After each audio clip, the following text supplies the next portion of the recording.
ఇండియాలోనే number 1 varicose veins hospital Avis vascular centre. నమస్తే అమ్మా. శుభం తల్లి. అమ్మ, దుర్గాదేవికి నిమ్మకాయల పూజ చేస్తూ ఉంటాం, నిమ్మకాయలతో దీపారాధన చేస్తూ ఉంటాం. అసలు నిమ్మకాయలకి దుర్గాదేవికి ఉన్న ఆ సంబంధం ఏంటి? ఎప్పుడు ఎలాంటి టైంలో ఈ నిమ్మకాయ అలా పూజ చేయాలి? ఎప్పుడు పడితే అప్పుడు చేయకూడదు, మంగళవారం శుక్రవారం చేయాలి అని నేను విన్నాను. అందులో నిజమేంత? నిమ్మకాయలమ్మ ఉగ్రతను తగ్గిస్తాయి. అని మామూలుగా కూడా ఎవరైనా ఫిట్స్ వచ్చి పడిపోయినా, అప్పటికప్పుడు హార్ట్ అటాక్ లాంటిది వచ్చిందని అనుకున్నా, ఊపిరి అందట్లేదన్నా ఏం చేస్తారమ్మా, నిమ్మకాయ తెచ్చి వాళ్ళ నోట్లో పెట్టి ఫుల్ నిమ్మకాయ కసక్కను కొరకమంటారు. కొరికితే వెంటనే వాళ్ళకి అప్పటిదాకా ఊపిరి అందని వాళ్ళకి కొంచెం ఊపిరి వస్తుంది. మాకు గాలి అందట్లేదన్న వాళ్ళని నిమ్మకాయ కొరకమంటారు. మీరు ప్రయాణం చేసేటప్పుడు కూడా ఏం చేస్తారమ్మా, వాంతులు అయ్యేటటువంటి వాళ్ళకి నిమ్మకాయ ఇచ్చి నలిపి వాసన చూడమంటారు. నిమ్మ రసం కన్నా కూడా నిమ్మ తొక్కలో నుంచి వచ్చేటటువంటి నూనె ఉంది, అది వెంటనే చర్రమని లోపలికి పెడుతుంది అనమాట. అమ్మవారు దుర్గాదేవి దుర్గమాసురుడు అనేటటువంటి రాక్షసుని సంహరించి చాలా పరాక్రమంతో ఉగ్ర రూపంలో ఉంటుంది. అలా ఉగ్ర రూపంలో ఉంటుంది కనుక అమ్మవారు ఆవిడ ఉగ్రతని మన మీద ప్రదర్శించకుండా ఉండడానికి నిమ్మకాయల హారం వేస్తూ ఉంటారు. ఇప్పుడు మీరు గమనించినట్టయితే ఈ పోతురాజుల మెడలో కూడా నిమ్మకాయల, కాళికాదేవి మెడలో కూడా నిమ్మకాయల హారం వేస్తారు. పైగా పరిగెత్తే వాళ్ళు ఏం చేస్తారో ఆయాసం రాకుండా ఏం చేస్తారు, బాగా పరుగులో చేసేవాళ్ళు నిమ్మకాయ కసరి కసక్కుని కొరికి నోట్లో పెట్టుకుని పరిగెడతారు. అంటే ఒక మనిషిని ఉగ్రత వచ్చి ఆ ఉగ్రతని సమం చేసేటటువంటి లక్షణాన్ని నిమ్మకాయకు ఉంటాయి. అది నాకు తెలిసి ఆయుర్వేదం ప్రకారం, వైద్యశాస్త్రం ప్రకారం ఎందుకు అమ్మవారికి నిమ్మకాయలు వేస్తారన్నది నాకు ఈ సమన్వయం కనపడుతుంది, అంతే కనపడుతుంది. అయితే దీనికి సంబంధించి మీరన్నట్టు నిమ్మకాయ దీపాలు కాదు వాళ్ళు పెట్టేది, నిమ్మ డిప్పల్లో దీపాలు పెడతారు. నిమ్మకాయ సగానికి కోసి రసం తీసేసి దాన్ని విరిచి ఆ డిప్పలో దీపం పెడతారు. అంటే రసం ఉండే వైపు కిందకు ఉంటుంది, తొక్క లోపలికి ఉంటుంది, దాంట్లో దీపం పెడతారు. ఇందాక ఏం చెప్పాను నేను, నిమ్మ తొక్కలో నూనె ఉంటుంది. నిమ్మ నూనె చాలా మంచిది. చాలా రకాలైనటువంటి సౌందర్య సాధనాలలో వాడతారు ఈ నిమ్మ నూనె.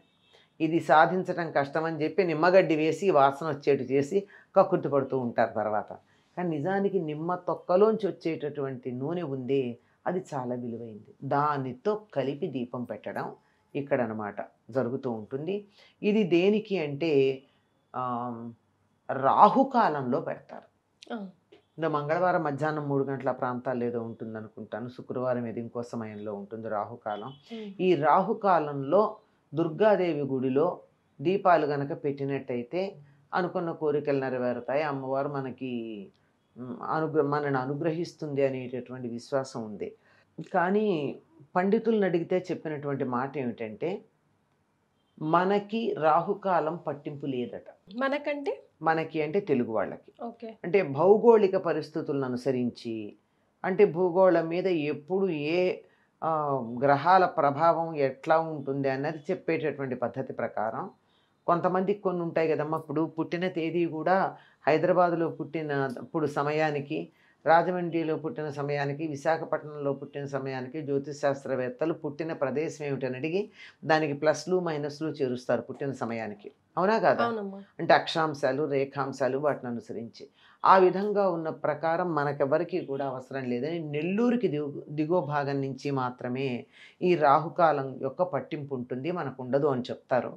కానీ చాలామంది అధికం ఫలమని మనం ఎక్కువ కష్టపడకుండా, మన ప్రవర్తనలు ఏం మార్చుకోకుండా, మన స్వభావాల్లో మార్పు రాకుండా, ఏదో గుడికెళ్ళి దీపం పెడితే నా కోరికలన్నీ తీరి పనులైపోతాయి అనేటటువంటి చిన్న స్వార్థంతో కూడిన ఆలోచనే, దాంతో వెళ్ళి దేవాలయాల్లో రాహుకాల దీపాలు పెడుతూ ఉంటారు. ఇప్పుడు నేనేదో చేస్తే ఫలితం వస్తుందని కాక, ఈ సమయంలో దీపం పెడితే అమ్మవారికి ప్రీతి కనుక పెడతాను అంటే తప్పేం లేదు.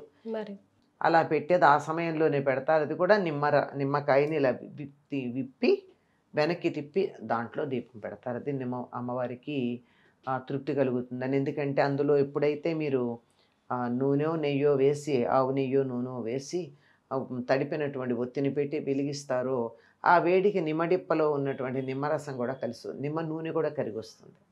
దానివల్ల వచ్చేటటువంటి పొగ ఏదన్నా అమ్మవారికి ప్రీతికరం అనుకుంటా, అందువల్ల అట్లా పెడతారమ్మా. అంటే ఇన్ని పెట్టాలి అన్ని పెట్టాలి అన్నది మేము పెట్టుకున్న నియమాలేనమ్మా, శాస్త్రం ఏం చెప్పలేదు. నాకు తెలిసే ఉన్నట్లేదు. మరి ఎక్కడన్నా ఏవేవో పురాణాలు ఏవేవో గ్రంథాల్లో తీసుకొచ్చి చెప్తూ ఉంటారు కొన్ని. మొత్తం ఈ 18 పురాణాలు ప్రధానమైనవి, భాగవతం ఇత్యాదుల్లో అయితే ప్రత్యేకంగా వీటికి సంబంధించిన విషయం ఏమీ లేదు. ఇంకెక్కడో వీటిల్లో మారుమూల గ్రంథాలు ఉంటుండొచ్చు. వీటిల్లో ప్రధానమైన వాటిల్లో మాత్రం మనకు కనపడదు. ఇన్ని పెట్టాలని ఏం లేదు. అసలు దీపారాధన ఎప్పుడు ఎక్కడ ఎలా చేస్తే నిజంగా అమ్మవారు సంతోషపడతారమ్మా? అమ్మ, దీపారాధన ఎప్పుడు కూడా ఉదయం చేయాలమ్మా, సంధ్యా సమయంలో చేయాలి. అంటే సూర్యుడు అస్తమిస్తున్న సమయం అది సాయంత్రం, సూర్యుడు ఉదయిస్తున్న సమయం ఉదయం. ఈ సమయంలో దీపారాధన చేయాలి. ఎందుకు అంటే సూర్యుడు తాను అస్తమిస్తూ తన కాంతి దీపంలో పెట్టి పెడతాడట. అందుకని సూర్యుడు లేకపోతే మనకి జీవమే లేదు కనుక దీపం తప్పనిసరిగా పెట్టుకుంటాం. అందుకని ఆ సమయంలోనే దేవుడి దగ్గర దీపం వెలిగించడం జరుగుతుంది. చాలా సంతోషం అమ్మ, ధన్యవాదాలు. శుభం తల్లి.